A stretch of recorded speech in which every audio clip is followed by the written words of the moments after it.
చంద్రుడికి భారీ గండం, భూమికి తప్పిన ముప్పు. నాసా సైంటిస్టులు అసలు ఏం చెప్తున్నారు అనే విషయంపై మీకు క్లారిటీ రావాలి అంటే ఈ వీడియో పూర్తిగా చూడండి.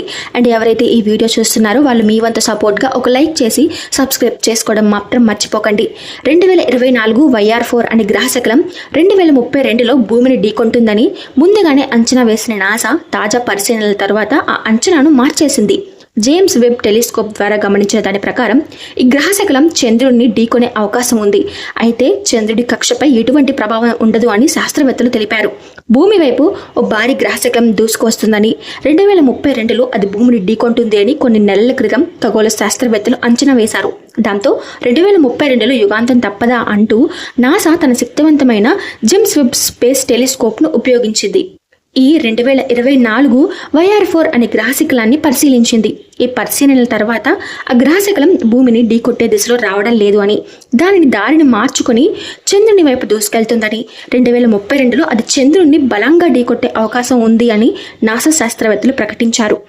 ఈ YR4 అనే గ్రహశకలం ఏకంగా 10 అంతస్తుల భవనం ఆరంభంలో YR4 గ్రహశకలం భూమిని ఢీకొనే ప్రమాదం పెరిగిందంటూ ప్రకటించిన నాసా ఇప్పుడు తన అంచనాలను మార్చుకొని మానవులందరికీ కూడా ఒక శుభవార్తం చెప్పింది. నాసాకు చెందిన జెట్ ప్రపోల్షనల్ ల్యాబొరేటరీస్లోని Center for Near Earth Object Studies బృందం 2032లో 2024 YR4 చంద్రుని ఢీకొట్టే అవకాశాన్ని ధృవీకరించింది.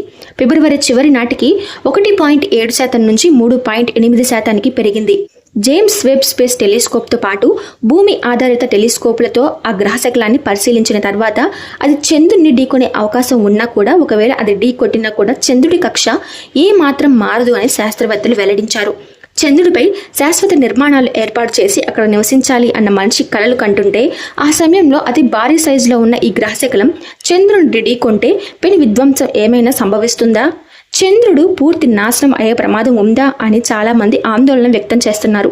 అయితే ఆ గ్రహశకలం చంద్రుడిని ఢీకొంటే కొంత భాగం దెబ్బతిన్నా పూర్తిగా అయితే చంద్రుడు నాశనం అవ్వడు అని శాస్త్రవేత్తలు చెబుతున్నారు. ఈ గ్రహశకలం కారణంగా చంద్రుడికి పెద్దగా ముప్పేమీ లేదు అని వెల్లడించారు. వెబ్ టెలిస్కోప్తో పాటు మే నెలలో మళ్ళీ ఒకసారి ఆ గ్రహశకలాన్ని నాసా పరిశీలించనుంది. ప్రస్తుతం చాలా దూరంలో ఉన్న ఈ గ్రహశకలం వేగంగా ప్రయాణిస్తూ వస్తుంది. దగ్గరికి వస్తున్న కొద్దీ దాన్ని పరిశీలించడం తేలిక అవుతుంది.